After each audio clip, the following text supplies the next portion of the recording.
Le mois dernier, j'avais beaucoup attaqué Monsieur Louis Alliot, numéro 2 du Front National, pour être allé lourdement en Israël, avait fait des déclarations lourdes sur que finalement les colonies de Cisjordanie, c'était pas si mal, etc. Donc là-dessus, je ne reviens pas en arrière.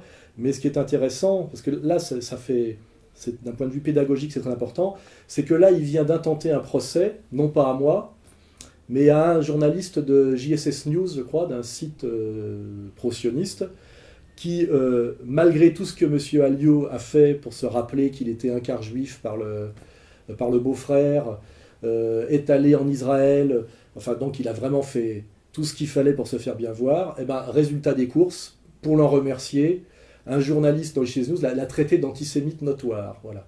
Donc il fait un procès à ce monsieur, c'était là. Et ça, je dois dire qu'il faut bien comprendre, voilà, la psychologie de la communauté organisée. C'est que plus vous vous soumettez, plus vous léchez la dalle de Yad Vashem, plus on vous piétine et plus on vous humilie. Quand on estime que vous n'êtes pas du peuple élu, ou que vous êtes mal né, ou que de toute façon vous n'êtes pas, comment dirais-je, judéo-compatible, j'en sais rien. Donc moi et Dieudonné, on a fait beaucoup d'efforts dans un premier temps, parce qu'on pensait avoir été mal compris et qu'on se pose toujours la question très angoissante de savoir si on ne serait pas raciste quelque part, si on ne serait pas des méchants et des mauvais.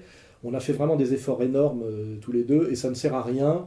Quand la communauté organisée a décidé qu'elle vous avait dans le pif, que vous n'étiez pas dans ses cartes et dans son jeu, vous vous êtes humilié systématiquement. Et je pense que tout le monde a vécu cette situation, que ce soit Pierre Péan, François Mitterrand, le général de Gaulle.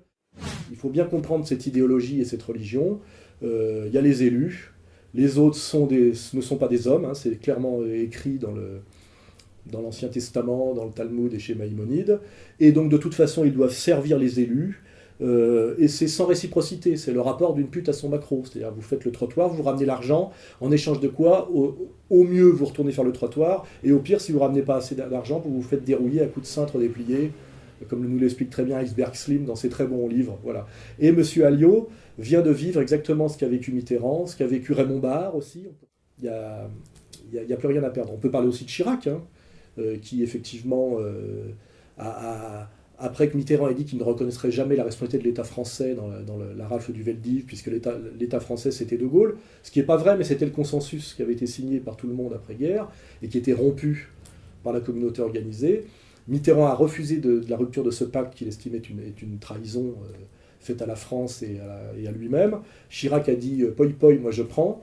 Madame, Monsieur, bonsoir. Pour la première fois, un président français, en l'occurrence Jacques Chirac, a admis la responsabilité de l'État français dans la déportation et l'extermination de Juifs durant la Seconde Guerre mondiale. C'était ce matin à l'occasion des cérémonies commémorant la rafle du Veldiv le 16 juillet 1942. Ces heures noires souillent à jamais notre histoire.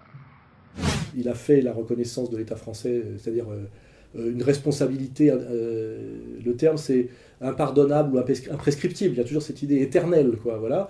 Mais ça ne l'a pas empêché à un moment de la Deuxième Guerre du Golfe, que toute la communauté organisée l'appelle Chirac écrit comme Irak, Chirac le baboucholâtre, le pro-arabe, etc. Et il a fini, lui aussi, rejeté, diabolisé, un peu ridiculisé, et remplacé par Sarkozy, effectivement, qui lui, on verra comment il finira, mais enfin, à chaque fois les mecs mettent la barre un peu plus haut, donc voilà. Donc il faut tirer de ce con du mois bis une vraie leçon. C'est la leçon Alliot, la jurisprudence Alliot, la leçon Alliot.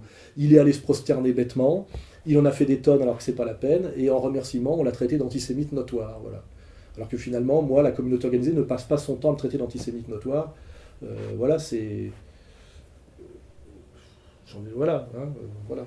Hein. Moi, je suis sur les fondamentaux de la République française, de l'universalisme, de la logique et du logos, des valeurs chrétiennes. C'est-à-dire, je suis inattaquable. J'ai pas besoin de demander pardon ou quoi que ce soit.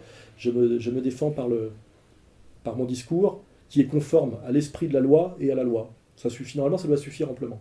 Voilà. Donc, on ferme la parenthèse. Alliot, j'espère que tu as compris la leçon et que tu ne referas pas la même bêtise. Voilà. J'ai dit qu'aux législatives de 2012, je solliciterai la confiance des Parisiens. Moi, je trouve un peu choquant de la part d'un Premier ministre. Il a le pouvoir, il a les moyens, il a reçu Jean Tibéri.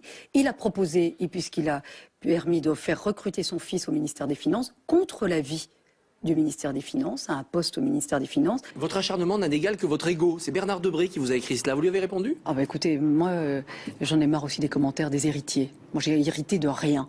C'est pas moi qui, effectivement, essayais de chercher une circonscription de confort. François Fillon essaye de gérer l'après, son avenir d'après.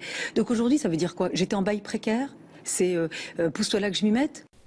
Alors Rachida Dati, c'est un peu comme l'affaire Louis Alliot. C'est des leçons qu'il faut recevoir de l'histoire. Hein, on ne se prosterne pas devant la communauté organisée quand la communauté organisée a décidé que vous étiez un manant, c'est-à-dire que vous n'avez ce qu'on appelle un goy, vous n'avez pas de sang bleu, vous prétendez pas, c'est le bourgeois gentilhomme quoi. La cour ricane et vous remet bien à votre place. Hein. On ne prétend pas en être quand on n'en est pas. Et il faut bien comprendre qui décide que vous en êtes ou que vous n'en êtes pas. Et Rachida Dati c'est pareil. Rachida Dati c'est la Fadela Amara de la bourgeoisie, quoi. C'est-à-dire que elle était montée. Elle était montée, enfin, elle avait comme on dit, l'écoute du président, on va dire. J'ai dit l'écoute, pas les couilles, hein, voilà. Donc elle était montée, effectivement, comme on monte dans la courtisanerie traditionnelle, voilà, et elle avait été garde des Sceaux, ce qui est d'ailleurs le moment, à mon avis, où Sarkozy, qui a un comportement de voyou, c'est vrai, s'est foutu à dos la magistrature française. Parce que Rachida Dati, premier magistrat chef de la magistrature française, a mis garde des Sceaux. C'était vraiment une injure, avec des diplômes falsifiés, des frères Tollard, promotion canapé évidente.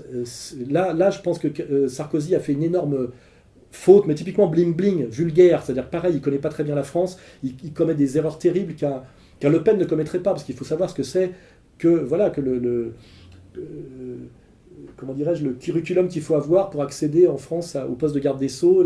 Il y a quand même ce qu'on appelle la séparation des pouvoirs en France, une tradition à la Montesquieu. Enfin voilà, la justice française, ça existe. C'est un des trois piliers, voilà, de ce qu'on appelle la démocratie française. On ne s'assoit pas dessus en mettant sa copine avec son rouge à lèvres, ses robes prêtées, etc. Son gosse dont on ne sait pas qui est le père aujourd'hui. Voilà, ça c'est une grosse erreur. Et là, la pauvre qui était ce qu'on appelle la beurette de service, hein, c'est une sorte de Yamina Benguigui de l'UMP ou de Fadela Amara habillée Dior, c'est-à-dire de la bourgeoisie. On la place hein, comme ça, parce qu'elle était copine, je sais pas quoi, enfin, on va pas rentrer dans les...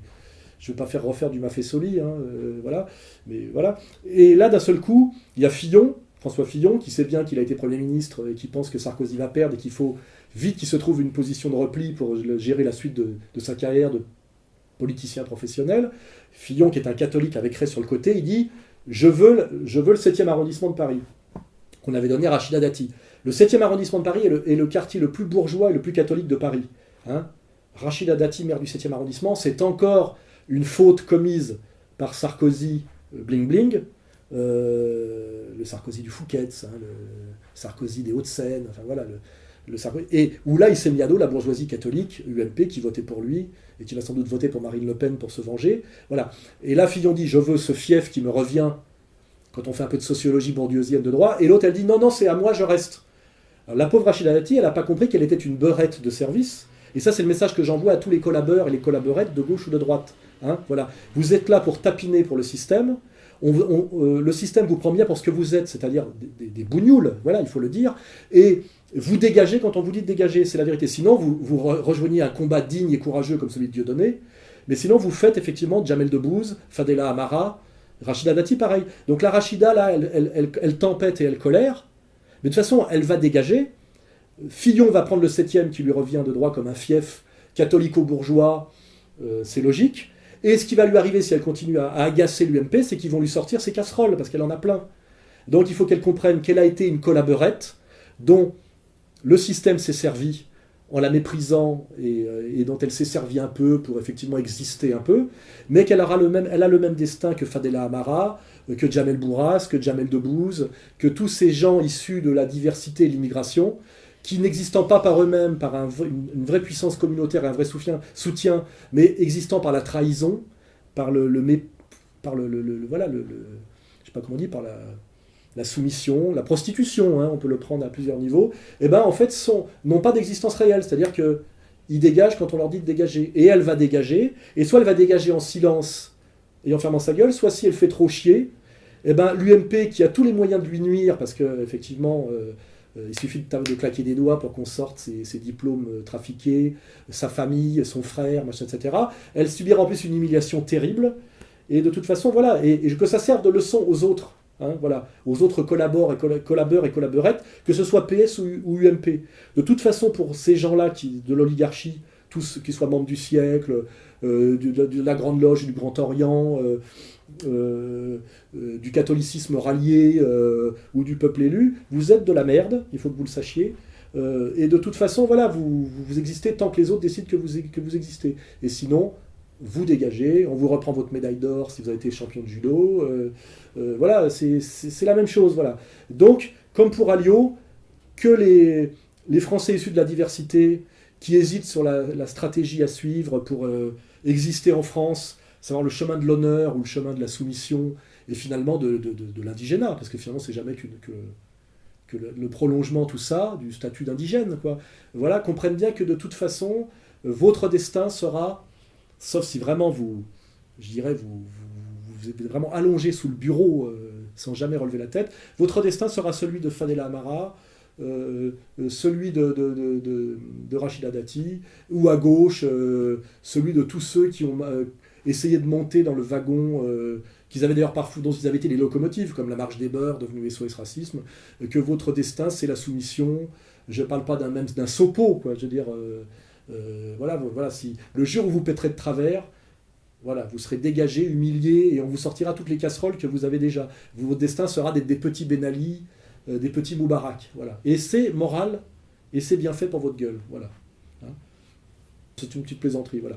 Ce qui est assez triste, c'est que Obama s'était fait élire sur le discours du Caire, avait promis que la Palestine serait représentée à l'ONU. Donc en fait, le Wall Street l'a poussé en avant, financé, mis au pouvoir, en disant tu pourras faire 2-3 trucs, pas juste seulement défendre voilà, l'oligarchie, etc.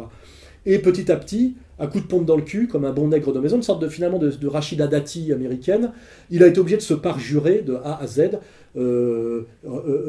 faire des guerres coloniales où on tue les Africains en Libye, donner des sous à Wall Street pour renflouer leurs propres pertes en transmettant toute la dette aux générations futures américaines de la classe moyenne,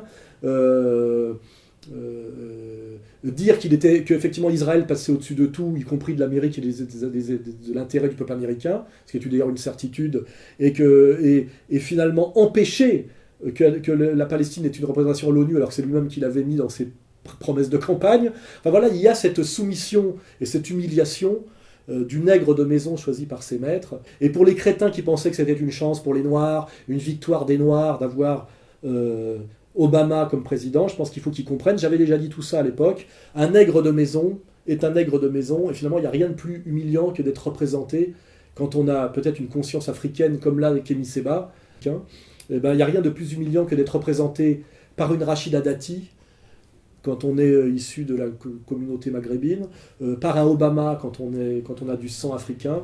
Il vaut mieux finalement être représenté par Dieudonné, par Kémy Séba, par le libre penseur, Salim, de son prénom. Voilà, il faut bien choisir ses représentants quand on prétend la fierté. Si on veut des places et bouffer un moment, il y a d'autres voies qui s'appellent les voies de l'esclavage, de la soumission, de l'indigénat. C'est les voies qui ont été à la portée de tous ces gens-là du temps de l'empire colonial. Et à un moment donné, c'est de savoir si réellement ils veulent en sortir ou pas. Question que je pourrais poser à l'ignoble Dominique Sopo. J'attaque jamais Dominique Sopo tellement il me dégoûte. J'ai du mal, ça me fout des aftes. Mais voilà, c'est une question qu'on pourrait poser à l'ignoble Dominique Sopo. Voilà. Dominique Sopo, pourquoi cette soirée est si importante ? Je pense que cette soirée, elle renvoie à une volonté, c'est de faire en sorte que dans notre pays, on n'accepte pas que s'installent des discours de haine, des discours de stigmatisation, des discours d'opposition, et que ce que nous voulons montrer, c'est que nous sommes nombreux à vouloir être traités à égale dignité. Sopo, il y a un côté Sopo suppositoire, Sopo suppo de chambre. Enfin, voilà. Mais c'est vrai que c'est un type que j'ai du mal à citer, là, je me paye sa minute. J'aimerais pas être dans la peau de Dominique Sopo. Voilà. Et voilà.